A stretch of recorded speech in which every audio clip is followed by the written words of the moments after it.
And to our top story now, Boris Johnson will defend himself in front of a cross-party committee over allegations he misled Parliament 4 times during the Partygate scandal. Well, the former Prime Minister has been called to give evidence later on this month. While speaking yesterday, Mr Johnson says he never knowingly or recklessly misled MPs about lockdown gatherings in Downing Street. Well, let's talk to former Special Advisor to Michael Gove Charlie Rowley. Morning to you, Charlie. I mean, clearly he seems to be wanting to get the lie of the land ahead of the committee meeting on March the 20th. Is he going to make any headway with this, do we think? Well, I think we'll have to wait and see, is the honest answer. He'll go back to the committee and he'll update MPs and give his side of the story. I think what we saw yesterday were 20 pages of a preemptive report, so it's not the final conclusion.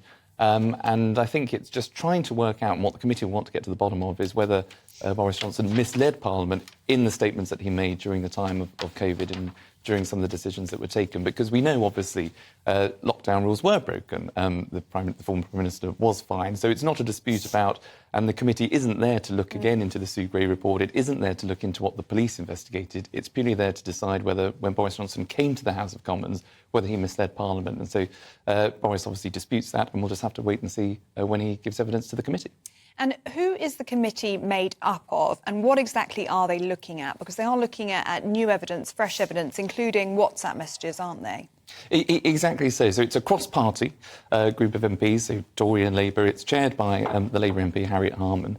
But what, as I say, they really want to get to the bottom of is whether Boris Johnson misled Parliament in the statements that he was making. And what they said yesterday, the headline, was that they thought it was pretty obvious that lockdown rules would have been broken. So how you couldn't have seen that there were meetings taking place in Downing Street when they probably shouldn't have been, and you still came to the House of Commons to deny all of that knowledge. All right, why does any of this matter? I mean, because he's obviously, the Sue Gray report found against him, he's been fined by the police. It's sort of a done and dusted deal, if you like. Why does this matter?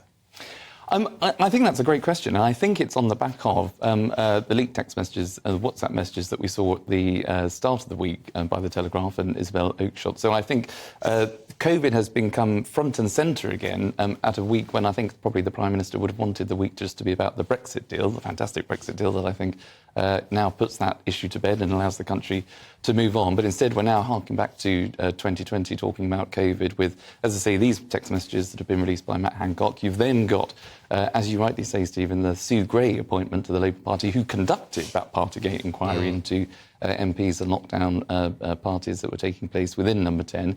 And now this committee, I think, has responded to that by publishing what it did yesterday. It's been 11 months since this committee launched its inquiry. I mean, what has taken so long? Well, that is the question that I think, to her credit, I think Isabel Oakeshott was asking, because in other countries they seem to have concluded their inquiries quite quickly.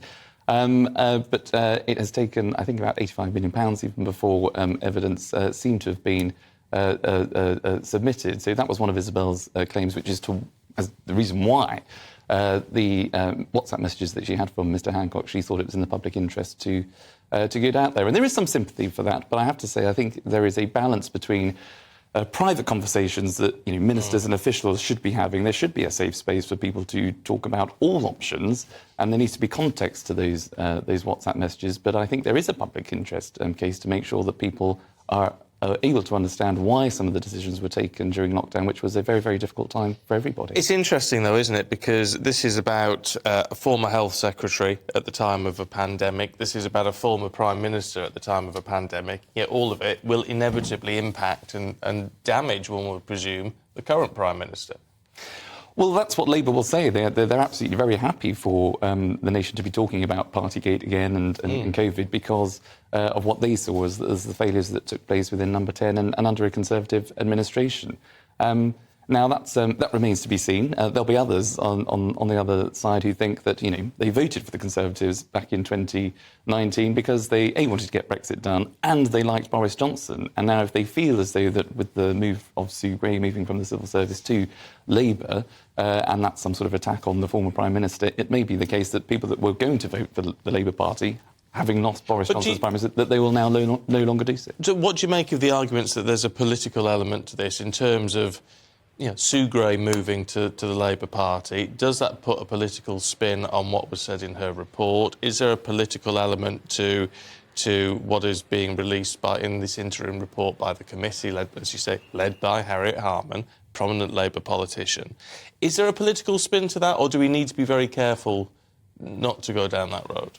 Well, look, I mean, I know Sue Gray. I mean, I work with Sue Gray in the departments, in the Cabinet Office and in the Department for Levelling Up. And, as a person, if you take the politics aside, as a person, I think any organisation that has Sue Gray in it benefits. She's a brilliant woman. She's a formidable civil servant. She just gets things done. So on that level, I think, she's very, very capable, and the Labour Party have got someone there that will help them. But you can't remove the politics from it because, as you say, if it is perceived, and perception in politics does matter, that, as you say, there's a Labour chair, woman of the committee. There is now, the author of a Partygate report moving to the Labour Party. It allows people to say, well, it smells a bit fishy, and it does sort of muddy the waters, I think, in the public eye. What happens if this committee finds that Boris Johnson did mislead MPs and did mislead Parliament? What powers do they have? Well, I think at the time, obviously, if you mislead the House of Commons, it's a resignation offence. And as the Prime Minister of the day, he would have potentially had to step down. Of course, it wasn't Partygate at the end that got Boris Johnson. He did remain Prime Minister even after the Sue Gray report. There are a number of other failings that I think led to the resignation of ministers within his government and called it time on his administration. So it would have been a very, very serious offence. He'll have to go to the House of Commons and apologise if he is found to be guilty. And, of course, if he thinks that he has been found guilty, then he'll have to decide what to do next. Yeah. I'm fascinated by the fact you said and you worked closely with Sue Gray over the years. In your opinion, is she the type of person who would have let personal political views influence her work as a civil servant?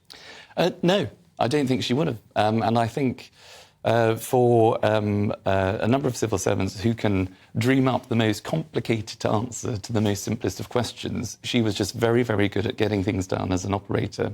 And I think in particular when it came to the Department for Levelling Up, which had responsibility for intergovernmental relations. So when you have the political issues of the SNP in Scotland versus the Conservatives maybe in Westminster, she was just very good at making sure that the show remained on the road and that the United Kingdom government was still operating effectively as it possibly could have. There's a question over whether, as a civil servant, a senior civil servant, whether this is part of a London-centric setup that Labour will have. So are they going to be the most dynamic force for the country when you've got Sir Keir Starmer in North London and someone who's been in Whitehall for a very long time? Can that appeal to the rest of the country when the country wants people to shake things up and to really go out to level up communities across the country? Can Labour do that? There's a huge question mark over that. But as an individual, I think Sue Gray has the highest of integrity and is a very good woman. OK. Charlie, thank you very much.